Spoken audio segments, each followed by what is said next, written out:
2024 সালের 10 জুলাই বৃহস্পতিবার শুরু হওয়া কোটা বাতিলের আন্দোলন গড়ায় 10 তারিখ। বাংলা ব্লকেডের পরিধি বর্ধিত হয় সকাল সন্ধ্যা অবধি। নানা কর্মসূচির মাঝেই আদেশ হয় সুপ্রিম কোর্টের আপিল বিভাগে। প্রহসনের আন্দোলন উল্লেখ করে প্রধান বিচারপতি ও আওয়ামী লীগ নেতারা শিক্ষার্থীদের ঘরে ফিরে যাওয়ার আহ্বান জানান। তবে নির্বাহী আদেশেই সংকট নিরসনের দাবি জানায় শিক্ষার্থীরা। ঢাকার বাইরে রেলপথ ও সড়ক অবরোধ আন্দোলনে যোগ করে ভিন্ন মাত্রা। চতুর্থ দিনের মতো শিক্ষার্থীদের কর্মসূচি বাংলা ব্লকেড। রাজধানীর 17টি গুরুত্বপূর্ণ পয়েন্টে যান চলাচল বন্ধ করে দেন আন্দোলনকারীরা। তাদের মিছিল শাহবাগে পৌঁছানোর আগেই ব্যারিকেড দেয় পুলিশ। শিক্ষার্থীরা তা ভেঙে এগিয়ে যায়।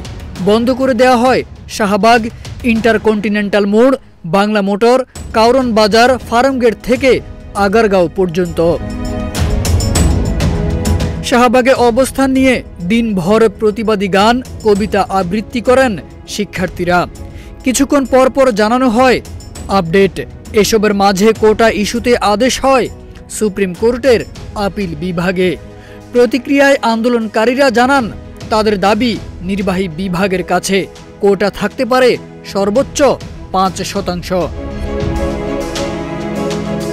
সমর্থনে ঢাকা ও ইডেন কলেজের শিক্ষার্থীরা ব্লক করে দেয় সায়েন্স ল্যাব মোড়। জগন্নাথ বিশ্ববিদ্যালয়ের শিক্ষার্থীদের অবস্থান ছিল পুরান ঢাকার রায় সাহেব বাজার, বংশাল থেকে জিরো পয়েন্ট।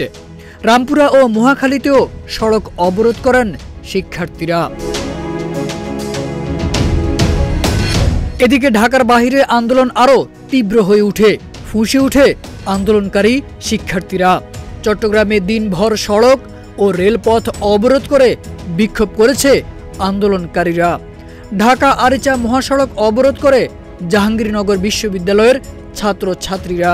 শিক্ষার্থীদের একত্রীকরণ ও সড়ক রেলপথ অবরোধের মতো কর্মসূচি আন্দোলনকে আরও বেগবান করে।